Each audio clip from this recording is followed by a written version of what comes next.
Good morning. This is Pastor Jeff. This is our daily lectionary readings for Friday, September 9th, 2022.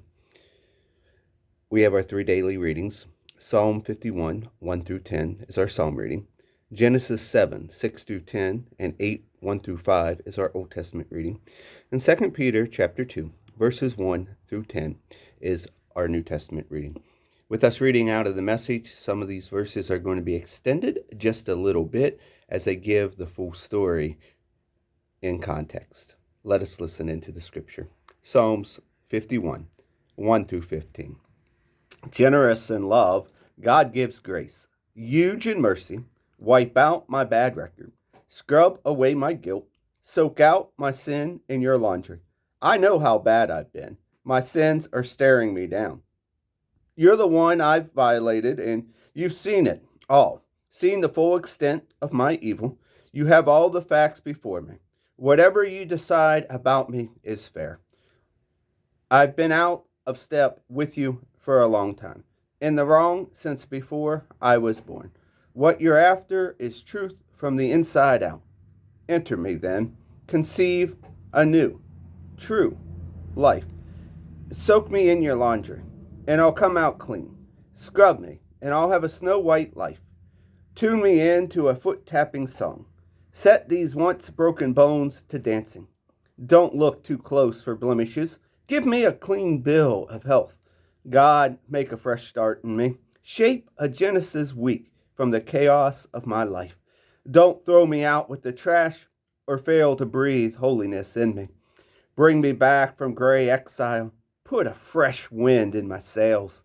Give me a job teaching rebels your ways so the lost can find their way home. Commute my death sentence, God, my salvation God, and I'll sing anthems to you, life-giving ways. Unbutton my lips. Dear God, I'll let loose with your praise. Our Old Testament reading comes from the book of Genesis, chapter 7, verses 6 through 10, and then 8, 1 through 6. Noah was 600 years old when the flood waters covered the earth. Noah and his wife and sons and their wives boarded the ship to escape the flood.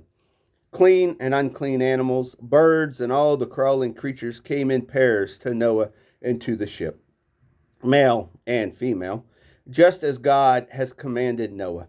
In 7 days the floodwaters came. Then God turned his attention to Noah and all the wild animals and farm animals with him on the ship. God caused the wind to blow, and the floodwaters began to go down.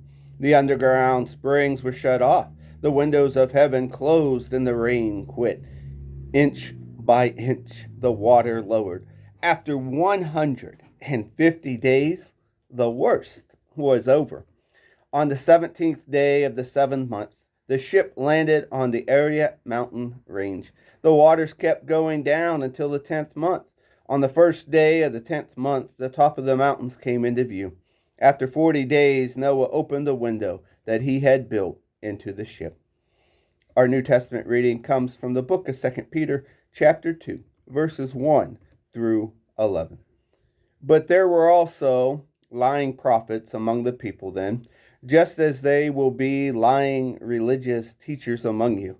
They'll struggle in destructive division, pitting you against each other, biting the hand of the one who gave them a chance to have their lives back. They've put themselves on a fast downhill slide to destruction, but not before they recruit a crowd of mixed up followers who can't tell right from wrong. They give the way of truth a bad name. They're only out for themselves. They'll say anything that sounds good to exploit you. They won't, of course, get by with it. They'll come to a bad end. For God has never just stood by and let that kind of thing go on.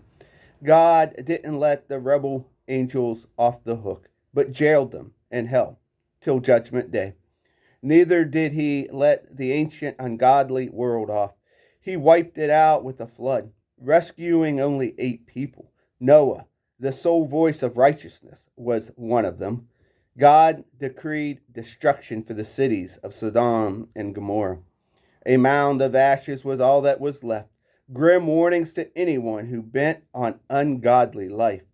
But the good man Lot, driven nearly out of his mind by sexual filth and perversity, was rescued.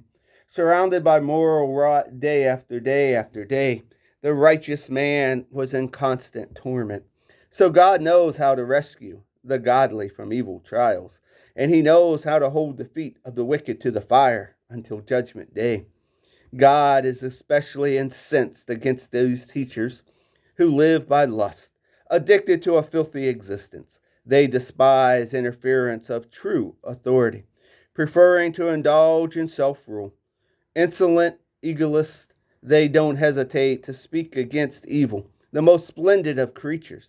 Even angels, their superiors in every way, wouldn't think of throwing their weight around like that, trying to slander others before God. And here ends our readings for the day. God's blessings.